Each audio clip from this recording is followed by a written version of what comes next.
Assalamu alaikum. Бүгінгі обзорда бізде Hyundai Palisade 2018 жылы 12 айда шығарылған. Рыстанға проходной 115 000 оригинал пробег менен 2.2 дизель 4 ВД престиж комплектацияда.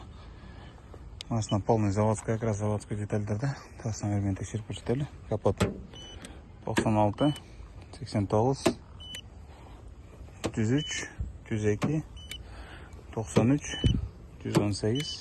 102, 93, 118, 96, 107, 107, 82, 88, 113, 87, 82, 82, пол пластик, 93, 82, 80, 85, 100, 73, 78,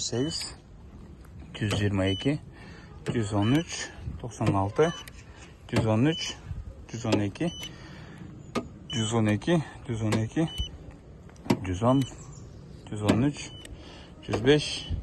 95 и 108. Машина полный заводской деталь, заводской краста, bir дағы краска болған, алмашқан жерлері жоқ. Состояние саябай жақсы машина.